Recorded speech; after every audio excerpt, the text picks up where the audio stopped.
So, Tim, do you remember that time when you and I had an interview with a famous author and the book didn't arrive at your house until the morning of the interview? Oh, man, I definitely remember that. I was totally panicked. I don't think I've ever tracked a package so closely as I did that one. Like, what block is it on? I had to consume like a 250-page book to prepare for an interview with like an hour to spare. It was crazy. Well, and you can tell this from your perspective as well, but I've had similar situations with not reading the book as we approach the hour when we're going to interview the guest, not because that book didn't arrive, just because I'm lazy. Really? Really? Is that it? Yeah. Or I was too busy or whatever else it was. But yeah, there are those moments when you're like going, crap, I have a lot to read. And I have a limited amount of time, which I need to be able to consume all of this in. Yeah. Okay, folks. So as part of our Abbey Road recording sessions, we... Wait. Do listeners know what we're talking about when we talk about our Abbey Road recording sessions? I think they do by now, but just in case this sounds unfamiliar, Kurt and I booked a day at the famous Abbey Road Studios in London with our good buddy from England back in October 2022. And because we had the whole day, we recorded a bunch of sessions. And most of these were recorded with Christian Hunt, who is our dear friend and host of the Human Risk podcast. Which you should check out because Christian has guests who range from experts in compliance and comedians. Oh, that's cool. Yeah, and he does a fantastic job of getting to some very cool human behavior insights in every episode. Yeah, in abundance, I would say. Yes, and so Christian and Kurt and I were at Abbey Road for the day, and this is one of those sessions. We did it because we have all found ourselves in that position of trying to consume a ton of material in a very short period of time. So let's just start with the obvious. You already know that Behavioral Grooves is the podcast that explores our behavior through a scientific lens, and you already know that I'm Kurt Nelson. And you already know that I'm Tim Houlihan. And by the way, by now, you know that in this episode, we're going to take a deep dive into the shallow waters of what it's like to read a book when you only have an hour.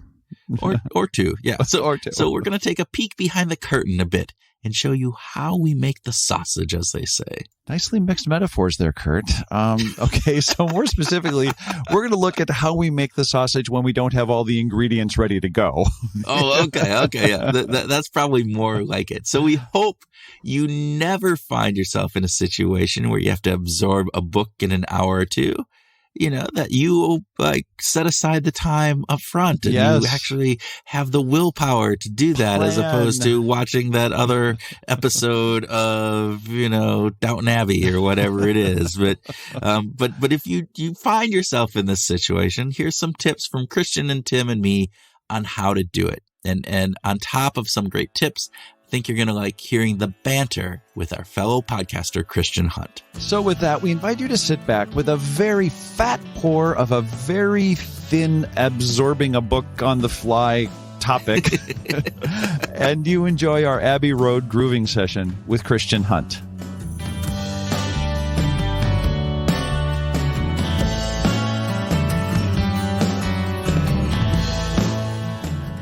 So, Kurt, I'm curious. There have been times when we've been under, I know that we have been under some time pressure sometimes with guests, and it's been hard to have, a week or two to read the book, and maybe you've only got a day, and yet we've got an interview, tomorrow. What are you going to do? How do you deal with that? How do you absorb the most content that would be relevant in a short period of time? I outsource it to you. Oh.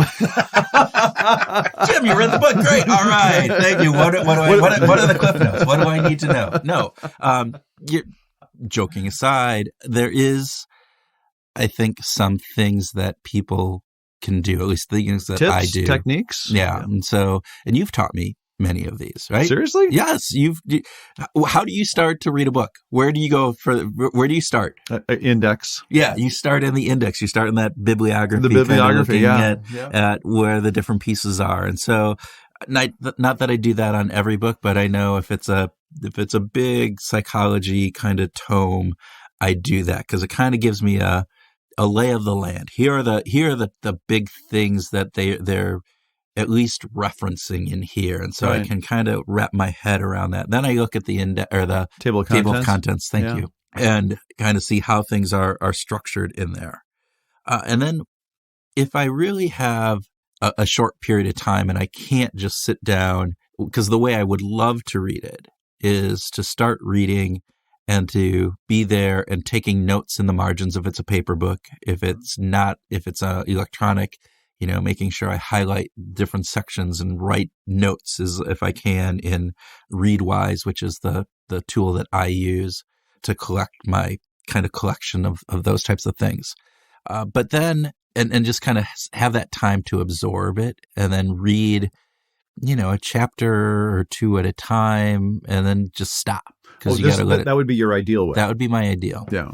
If it's not, what I typically do is try to look for those pieces within, because there's a lot of filler in many books, right? There's some of the stories that are there to highlight things, and sometimes those stories are actually really important, but many times they're stories and they're used to highlight something as opposed to really get into the So how do you the meat know of that. what is the meat? If you open to a chapter 3, how do you know what is the meat that you should be going after and where you think there's some expletive story? That's a good question. I think part of that is hopefully that I didn't just open it at chapter 3, that I started in chapter 1 and chapter 2, and those will tend to take more time. And I can see the writing style of the author. And within that writing style of the author, I can understand, do they preload the beginning of the chapter with stories that are going to be then used as metaphors and different pieces going in, and they're probably pretty important? Or do they preload them with stories because they're interesting stories, but the real guts is later? Or do they just start with like, here's the meat and then tell a story afterwards? Or, again, do the authors, many of them who start off will tell you what they're going to say and then kind of go through and doing it, and others will go through and they will summarize at the end of the chapter. And so you read that first chapter or two and you can start to get a sense of how that author is writing. So understanding that, you go in those types of stories. All right, is this a story that I really need to read? What I found interesting, and then I'll want to, turn this over to Christian and back to you as well, is that 80% of the books that we've gotten, and then we're talking like, more of the business-oriented, behavioral science-oriented books, the vast majority of the interesting information is in the first 4 to 5 chapters. And then there's 4 and 5 chapters that it's like, Filler. Ooh, what did you just had to get to the 200-page word count, didn't you? And there are exceptions to that. Plenty. And I will tell you, the one, Dan Pink's Regret book, actually, it started off really slow and not really that interesting to me. And oh my God, the last 3 chapters were like gold. It was like, Agreed. Holy crap, this is amazing, which is contrary to how many of the books that we read do this. So I think there's a part of that. And so after a certain amount of time, you can start to go, what are the places I can skim? What are the places I need to read in depthly? And then, hopefully if you have time, again, for us as we're thinking about interviews, is going back over it right before the interview and being able to kind of go back in there and again, highlight some different pieces. So Christian? Yeah, so I have a slightly counterintuitive approach to it. And I should disclose, my university degree was all about reading books. So I did a literature degree. And so there was, unsurprisingly as a student, there are quite a few occasions where there may have been a lot of time available in theory, but in practice it was kind of emergency reading. So, Tim Urban in right. his little procrastinator's map, if you've ever seen it. It's great. So I can speed read, which is tremendously helpful. So that's technique 1, but that's not a helpful bit of advice to dispense to other people. But the other thing I'm doing is I'm thinking about, why am I trying to read this? And I'm not trying to read this to consume every last drop of it. What I'm trying to do is to get a sense of what it's about. And so one of the things I do is not actually, if I've got a limited amount of time, is maybe actually not read the book, but do a little bit of reading around it, right? So I will go onto the publishers. What is this book? How is this being sold? What's the purpose of this thing? What do they want me to get out of it? And then I might read interviews or watch videos or listen to other podcasts. Usually not to be tried with our shows, obviously, but you can listen to shows at double speed and pick things up. And I'm trying to see other times when they've talked about the book, in part to see if there's something interesting that I want to riff off. Also to see what other questions they're asked, because I don't want to replicate the standard questions. And so I'm looking for a bit of context around that and thinking, well, how are they talking about the book and what might make an interesting discussion? And I focus my reading is focused very much around the discussion I'm going to have. And I find sometimes I need to reread books that I've read for the show because I haven't read them in the way that I would read them if it was just a bit of, either a bit of fun or if it was something that I was looking to really get to grips with. I find that all the time. Yeah. Right. And particularly the books that I go, that's kind of interesting, but I'm not reading it in the way that I would read it if I was just consuming it. I'm reading it for the purpose of the show. So to reread it in a different mindset is absolutely something that I do. Fantastic. Yeah. And I'm also, I'm fascinated. One of the things I want to get out of people in the conversation, back to the stories, there's always stuff that's on I don't know what the book equivalent of the cutting room floor is, but there's those things that didn't quite make it in that were taken out by the publisher. And so one of the things I'm trying to get to is to get those stories out of people. And so thinking about, if you listen to other interviews, you hear that you can sort of get a sense of where, maybe the chapter was going to be originally twice as long, and there was an extra bit they would have tackled. And so trying to get them into that space. And so it's partly, it's partly sort of turning, making virtue out of necessity, in the sense that if you don't have much time, I could plow through it and try and get through it, but that just feels like that's just a sort of a marathon effort and trying to, whereas if you can just find some things that are useful. So I'm kind of thinking around it and saying, I guess what I'm saying is I solve the problem by other means, which is I don't try and read it. You actually don't try to get through the whole book or consume I'm the book. looking for, then I do and this is where I think having a digital version is quite helpful because you can then search for things. So if I know what subject, here's something I've heard them say somewhere else or something I think is going to be of interest. So I guess it's the same trick as your index point, Tim. It's like, here's a theme that might interest me. What words might they have used? Let's search that through and see what comes out. And then that gives you the bits that you can dive into. But I think recognizing that if one were to spend the time trying to read it, you're either going to speed read it or you're not going to consume it in the way that tended. So I look at it very much as reading with a purpose. What about you? I like that. Well, you heard my comment about starting with the index, and that only works with print. That, none of the digital versions that I can remember have indexes. And so it's really great. And so the index does a couple of things. As Kurt noted, the great benefit is saying, oh, well, who's referenced? What are the key topics that keep coming up? How deep is this particular topic? This one silly little measure I have is how many times is Danny Kahneman referenced? 1 time, 6 times, 20 times. Like, okay, this gives me a feel for what the book is about, actually, just by the Kahneman index. But what I do see is I also get to see things that were things that I didn't expect. I see the unexpected, and I go, oh, that's interesting. Mahatma Gandhi is listed is in the index. What the hell is Mahatma Gandhi? 267. Man, I'm gonna highlight. So my first thing is to highlight the index, and then, like Kurt, I go back to the overall organization of the book, and that happens with the table of contents. I also like what's happening in a academic journal article is there's an abstract. There's this wonderful tool just to get a feel for this is the author has worked very, very hard to write 16 or 20 or 40 pages explaining everything that they did. And then they've had to boil it down to a couple of paragraphs. And I really respect those authors for doing that work, because that actually tends to give me a feel for this is what that paper really is about. This is the nugget that they want you to take away. It's their opportunity to sell me on the idea that I should invest all this time. But when I only have a very short amount of time, that abstract on an academic journal is a fantastic tool to use. So I will double down on the abstracts for research papers and various different pieces from academic journals. And reading an academic journal article is different than reading a book too. They're usually, very rarely are popular press books written the same way that an academic journal is. And if they are, they're probably horrible because they're just written in a horrible way. Hypothesis 1, hypothesis 2. Yeah. But what I also find in academic journals is understanding that abstract, understanding what the findings are, because they'll usually outline those there. And then they talk usually about what the hypothesis is to a certain degree up there. And again, within those academic papers, it's like a dissertation. Dissertation is kind of usually the same format. Chapter 1 is setting up the problem. Why is this important? Chapter 2 is the lit review. Chapter 3 gets into methodologies. Chapter 4 is the test. And Chapter 5 is your conclusion. And when I look at research papers, they follow that same format for most part, not every single one.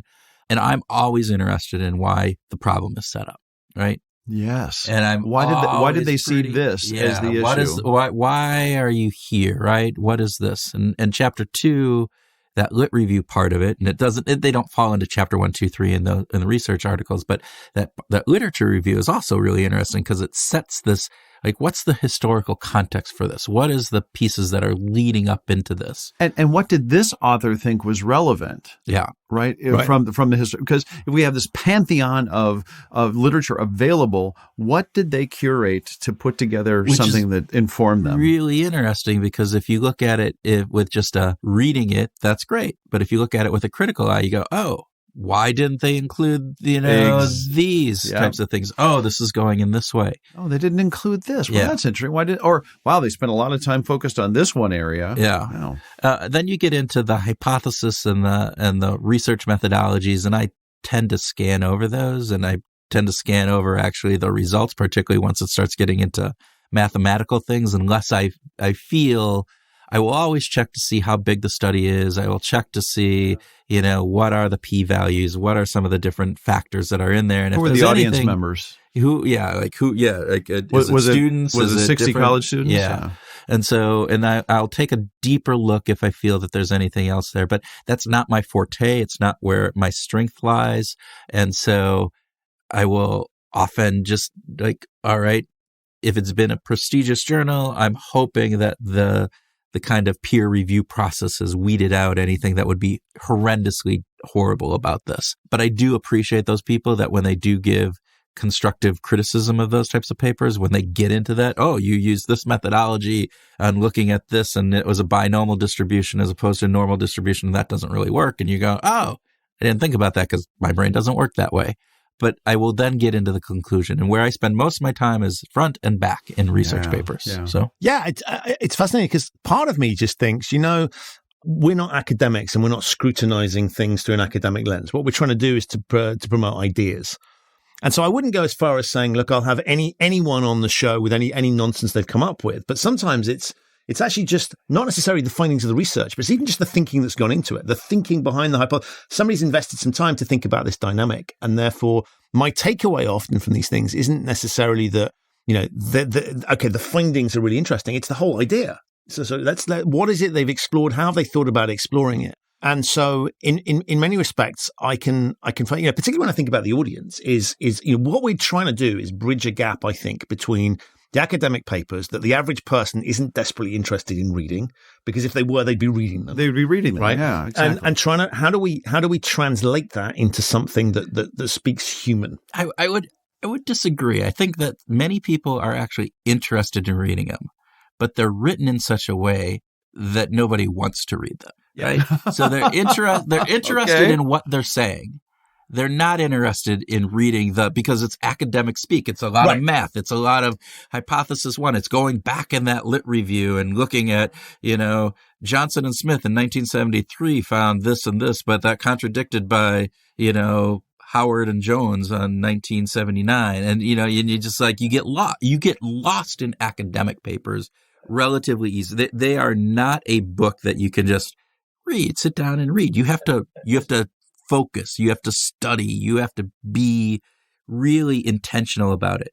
So I think there are a lot of people who would like to read, which is why I think many of the best-selling behavioral science books are from researchers who've done a great amount of research, the Kahnemans of the world, the Richard Thaler's of the world, but then they have the ability to summarize all of those findings in a manner that is digestible for others. So, and sometimes even that is hard. Thinking Fast and Slow is not an easy read. No, but it's a good read. Yeah. Nudge is better because he had Cass with him, I think. And that is, Cass writes, from what we understand, just writes up a paragraph every 2 minutes. Yeah. Right. and he writes them well. And so, I think there are those things too, which is why really good, like we just interviewed, David Robson, who is a writer, and those writers that are able to do that, Dan Pink, some of the other who are, journalists in background or writers in background that can consume the science, understand the science, and then turn that around and write it in a way that is understandable for people, are the best books and the most impactful books. Yeah. Okay. Top 2 tips from each of you. Top 2 tips for what you would help. What could help someone who is going to have to read the book in a very short period of time or consume the academic journal in a very short period of time? Top 2 tips. Christian? Understand why you're reading it, because there's different ways of reading things. And the second thing is, and you have to be slightly careful with this, but other people may have done a nice bit of summary for you that can help focus you. So look for those as well. Skim that the book to be kind of get a understanding of what it is, whether that be the bibliography and the index or the table of contents, or even just kind of, skimming through, kind of reading, understanding what are the main things. I will double down on understanding why that's part of it. What you're trying to get out of it, I think, is very important to that. But then also understanding as quickly as you can, try to understand how the author is writing, and then what are the important parts, because every author is different. And so understand how this author is writing to know if I only have to, they do a 1-page summary at the end that kind of really outlines everything in there.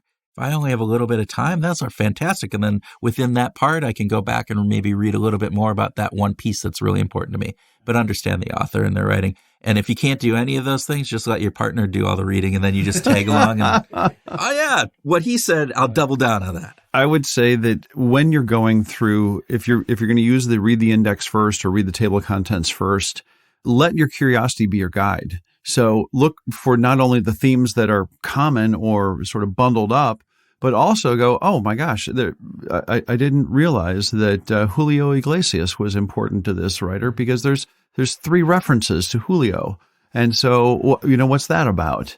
And if you're curious about Julio Iglesias, whatever. And I think that the second thing, actually, I really appreciate what other people have done. I'm not a big fan of relying on the questions that publishers send us. I kind of disregard them, but I do appreciate what a publisher might write about how they think, what they think the book is about, and I think that that's good to see, whether it's in a TED Talk or a critical article or in some kind of a summary. To that point, I've also been very surprised at some really good insights that you get from reading Amazon reviews or Goodread reviews of that book. If the book has been out, right, and you can read what other people say, and particularly like on Amazon or one of those where there's star ratings, and you can look at the 5-star ratings, but then you also look at the 2-star ratings. What didn't someone like? Yeah, right? And sometimes those are just fluff and whatever, and you kind of realize. But there are some where